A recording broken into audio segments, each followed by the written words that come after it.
Assalamu alaikum warahmatullahi wabarakatuh. Kam jirtu kabajamtoota fi jaalatamtoota hordoftoota gabayaa tuubii kun gabayaa tuubiidha.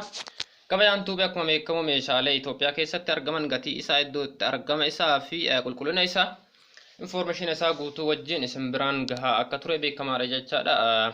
Turtii guyyoota lama sadii asitti guyyaa har'aasi. Meeshaalee Itoophiyaa keessatti argamu tokko gatii isaa fi iddootti argama isaa hunda qabadhee isiniif dhiyaadhee jira. Keessattuu gaafii hedduu keessanii kan ta'e jechaadha karaa koomentiitii fi karaa keessaatiin warreen gaafachaa turtan meeshaa kana guyyaa har'aa haala adda ta'een gatii isaa wajjin qabadhee isiniif dhiyaadhee jira. Kanaaf hanga xumura qophii keenyaatti wajjin turaan affeerraa kenna.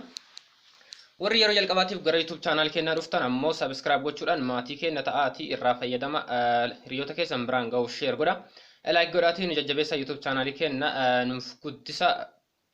Kanaaf yerootti gaafii keessan irratti hundaa'uu fi fedhii kennaanis meeshaa kana beekuu qabdanii isin fayyada kan jenne iddoon itti argamu kamuyyuu deemne information isaa isin biraan geenna. Keessattuu yeroo ammaa kana haalli isaa rakkisaa ta'us gama viidiyootiin isin dhiyeessuu baadhus haala danda'ameen suuraa isaa isin biraan gaha.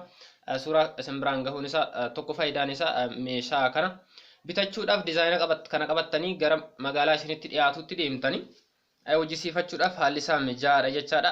Kanaaf gama suuraatiin isinii dhiyeesse yerootti akkanumatti isin biraan ni gaha waan ta'eef isin subscribe gochuudhaan akka isin bira gahu taasisaati irraa fayyadama. Hiriyoota keessanis akka fayyadaman ta'a.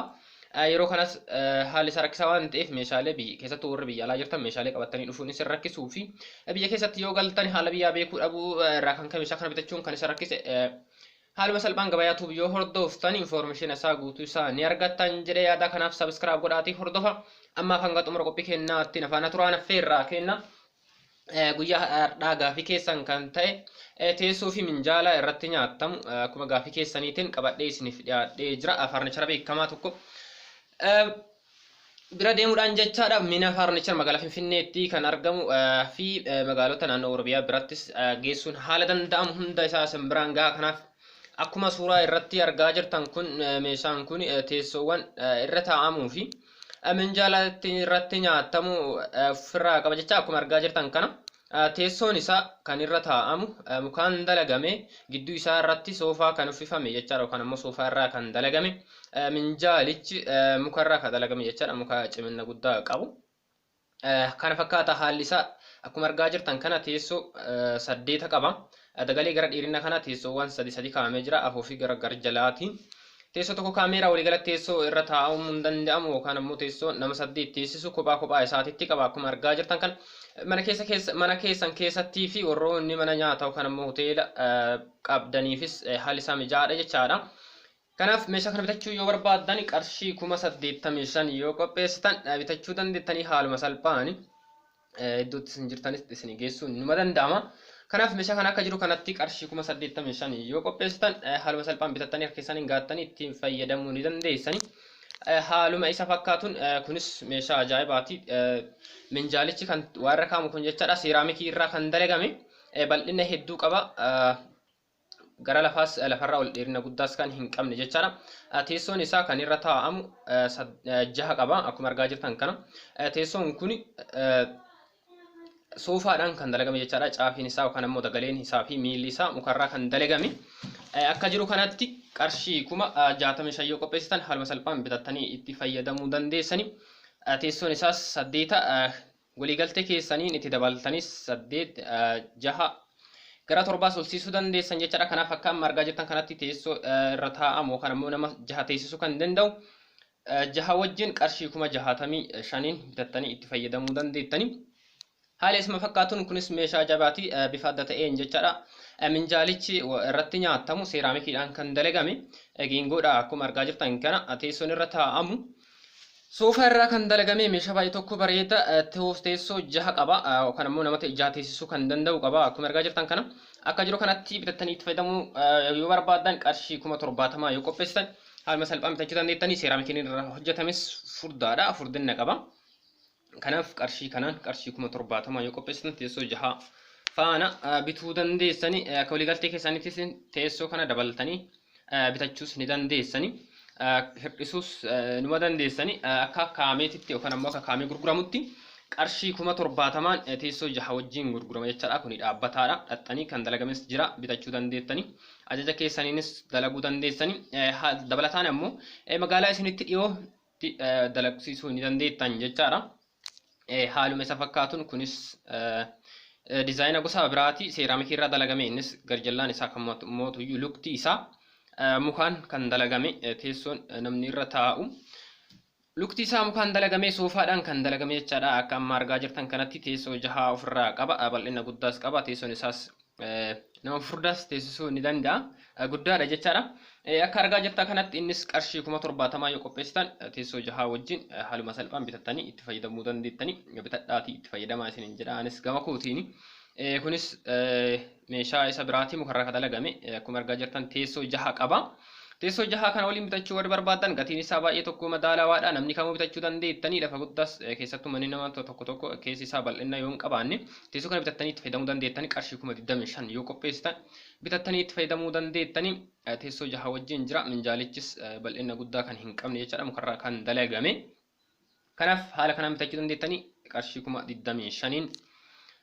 Innis kun meeshaa ajaa'ibaati. Meeshaa gosa biraati. Minjaalichi yookaan ammoo teessoon irratti nyaatamu kuni seeraamikiidhaan yookaan ammoo shaklaadhaan kan dalagame jechaadha. Teessoo 8 qaba. Akka argaa jirtan kana teessoo 6 qaba dhiifama. Teessoo 6 qaba waliigaltee keessaniin 8 gochuu dandeettanii. Teessoo 6 kana wajjin bitachuu barbaadan qarshii 70,000 yoo qopheessitan haaluma salphaan bitachuu dandeettanii. Teessoon namni irra taa'amu kuni lukti isaa mukaa kun ammoo tuyyuu irra itti hirkatamuu fi irra taa'amu soofaadhaan kan dalagame jechaadha. Soofaa liizeriidha. Soofaa liizeriin dalagame teessoo 6 wajjin minjaalichi seeraamikii yookaan shaklaan kan jiru kun qarshii 70,000 yoo qopheessitan bitattanii itti fayyadamuu dandeettanii. Kunis meeshaa isa biraati seeraamikiidhaan kan dalagame jechaadha. Minjaalichi irra kaa'amu yookaan ammoo irra kaa'amee nyaatamu lukti isaa qaqal'aa luka hedduu kan qabu jechaadha. Cimina jabaa qabaachuu fi meeshaa barbaadame yoo irra kaa'ame daaquu kufuu kan hin dandeenye jechaadha. Seeraamikiidhaan dalagame teessoon irra taa'amu ammoo soofaa liizeriidhaan dalagame lukti isaa akkuma argaa jirtan kana mukaan dalagame. Teessoo 6 qaba. Akkuma argaa jirtan kana qarshii 85,000 dhifama. Qarshii 85,000 yoo qopheessitan haaluma salphaan bitattanii itti fayyadamuu dandeettanii. Mana keessan keessattis mana nyaata yookaan ammoo hoteelota garaagaraas yoo qabaattanii itti fayyadamuu dandeettanii. Teessoo 6 qaba. Qarshii 85,000 yoo qopheessitan haaluma salphaan bitattanii itti fayyadamuu dandeessanii. Kunis meeshaa biraati. Namni kamiyyuu bitachuuf haalli isaa dandeessisaa kan ta'e jechaadha. Gatiin isaa baay'ee ol ka'aa kan hin taane. Akkuma argaa jirtan minjaalichaa fi teessoon irra taa'amus mukaan kan dalagame. Inni isa kana bitachuu barbaadan qarshii 33,000 yoo qopheessitan haaluma salphaan bitattanii itti fayyadamuu dandeettanii. Kunis isa biraati gosa biraati mukarraa kan dalagame. Teessoon isaas guddina bal'ina guddaa kan hin qabne mana kamuu keessayyuu kaa'amuu kan danda'amu jechaadha. Teessoo 6 qaba. Mukarraa dalagameeti. Isa kana bitachuu barbaadan qarshii 25,000 yoo qopheessitan haaluma salphaan bitattanii itti fayyadamuu dandeettanii. Jireenya keessan guyyaa guyyaa ittiin geggeessuu dandeettanii. Dabalataan kunis meeshaa baay'ee tokko bareedaadha. Akkuma argaa jirtan kana teessoon namni irra taa'u iddoo irra taa'amuun soofaadha. Gara kaan muka akkuma argaa jirtan minjaalichis bal'ina guddaa kan hin qabne iddoo kamiyyuu kaa'amuun ni danda'ama. Fe'iinsaafis haalli isaa rakkisaa kan hin taane. Akka jiru kanatti bitachuu barbaadan isas qarshii 25,000 yoo qopheessitan bitachuu dandeettanii. Wanti adda isa godhu qarshii 25,000 teessoo 8 faana. Teessoo 8 wajjin bitachuu dandeettanii. Kanaaf hir'isuu dandeettan jechaadha. Teessoo kanas gara 6 gabbuuftanii gatii isaa keessaa hir'ifachuu dandeettanii. Garuu akka amma dalagamee taa'amaa jiru kanatti yookaan ammoo akka amma dalagamee jirutti teessoo 8 wajjin gurgurama. Qarshii 25,000 yoo qopheessitan haaluma salphaan bitattanii itti fayyadamuu dandeettan isiniin jedha. Kunis isuma ta'ee dizaayina biraati. Geengoodha. Akkuma argaa jirtan kana innis teessoo 6 qaba. Teessoo 6 kana wajjin qarshii 25,000 bitattanii itti fayyadamuu dandeettanii. Haalli isaa iddoo tokko mijaa'aadha. Iddoo kamiyyuu kaa'amuu ni danda'ama. Lafa guddaa hin fixu jechaadha. Kanaaf haala kanaan bitattanii itti fayyadamuu dandeettanii qarshii 25,000 yoo qopheessitanii. Kunis meeshaa biraati. Meeshaa baay'ee tokko bareedaa isa bitachuu barbaadanii qarshii 25,000 yoo qopheessitan bitattanii itti fayyadamuu dandeettanii. Teessoo 6 qaba. Akkuma argaa jirtan kana teessoo 6 wajjin gatii kana bitattanii itti fayyadamuu dandeettan isiniin jira. Inni kunis gosa biraati. Seeraamikiidhaan dalagame dheerina guddaa qaba. Teessoon irra taa'amu ammoo liizeriidhaan dalagame. Lukti isaa akkuma argaa jirtan kana mukarraa dalagame. Isa kana bitachuu barbaadan teessoon isaa kan namni irra taa'u jechaadha. Akkuma argaa jirtan kana jaha qaba. Teessoo jaha kana wajjin qarshii 85,000 yoo qopheessitan bitattanii itti fayyadamuu dandeettani. Seeraamikichi yookaan immoo minjaalichi kan irraa hojjetame seeraamikiin yookaan immoo shaklaan kun furdina cimaa kan qabudha jechaadha. Kanaaf qarshii 85,000 yoo qopheessitan bitachuu dandeettani. Asirratti suuraa irratti teessoo lama argaa jirtan jechaadha. Akkuma argaa jirru kana isa halluu diimaa qabuu fi halluu magaala qabu kana. Inni halluu diimaa qabu kun teessoo jaha qaba. Inni kunis teessoo jaha qaba. Kan halluu magaala qabu kun akkuma argaa jirtan geengoodha. Isaan lachuuyyuu teessoo jaha faana qarshii 25,000 fi isa kaan qarshii 33,000 bitachuu dandeettani. Isa diimaa kana halluu diimaa qabu kana qarshii 25,000 isa kaan ammoo qarshii 33,000 bitattanii itti fayyadamuu dandeettani. Inni kunis meeshaa baay'ee tokko bareedaa teessoo 8 qaba. Akka argaa jirtan kana kan nama 8 teessisuu danda'u qaba. Teessoon namni irra taa'u kun soofaa liizeriitiin dalagame. Lukti isaa akkuma argaa jirtan kana mukaani. Minjaalichi seeraamikii irraa dalagame. Seeraamikii baay'ee tokko furdina qaba. Akka jiru kanatti bitachuu yoo barbaadan qarshii 85,000 yoo qopheessitan bitattanii itti fayyadamuu dandeettan isiniin jedha. Egaa meeshaa kana bitachuu yoo barbaadan iddoon isaa magaalaa Finfinnee Miina Farnichar iddoo jedhamu. Meeshaa kana yoo bitattan ammoo wabii waggaa 4 kan qabu jechaadha. Hanga waggaa 4tti wabii ni qaba yookaan ammoo waarantii waggaa 4 qaba. Jiraattota magaalaa Finfinneetii fi iddoo kamillee yoo jiraattan magaalaa Finfinnee yoo jiraattan geejjibni isaa yookaan ammoo fe'iinsi isaa tola mana keessan isinii geeffama.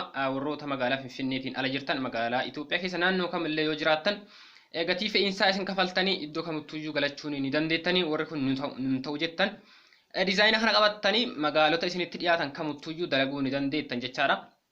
Iddoo kamittuu dalasiifachuu ni dandeettan haalli isaa mijaa'aadha waan ta'eef akka diizaayina kana argattaniif Miina Farnichar dhaqee information kana isinii fidee jira. Kanaaf achi yoo bitattan geejjiba keessan ammoo kafaltii keessaniin mana keessan geeffachuu dandeettani.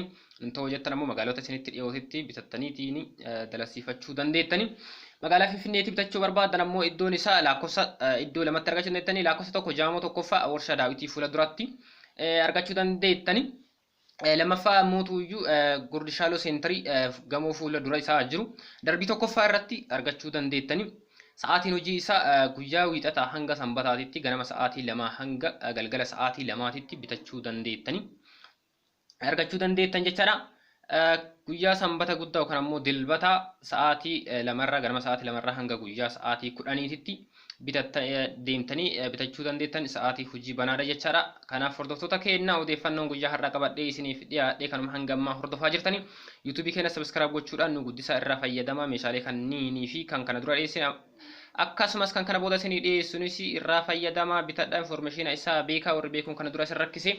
Egaa isinitti ta'e deebii isaa isiniif ta'a jedhee yaada. Kanaaf hanga viidiyoo biraatti walitti deebinutti nagaan naaf tura. Lakkoofsa bilbila isaanii fuula iskiriinii irra dubbisa. Fuula iskiriinii irra isiniif kaa'a waan ta'eef lakkoofsan qabattanii gama iimootii yookaan immoo feesbuukaattiinis argachuu dandeettanii. Lakkoofsa isaanii asirratti isinii kaa'e kanaaf dubbistaniiti bitachuu dandeettanii. Osoo dhaxxanii hin bitatin yookaan hin ajajiniin dura bilbiltanii gaafattanii waliigalteedhaan deemtanii bitachuu dandeettanii. Qarshii yoo keettaniif ammoo isaanis fe'anii isinii erguu ni danda'ani. Haalli isaa hedduu yookaan ammoo baay'ee tokko mijaa'aadha. Kanaaf bitadhaa irraa fayyadamaa. Subscribe godhaa YouTube chaanaalii keenya nuuf guddisa. Viidiyoo biraatiin hanga walitti deebinutti nagaan nuuf tura. Nageenyi keenya bakkuma jirtanitti sinaa qaqqabu.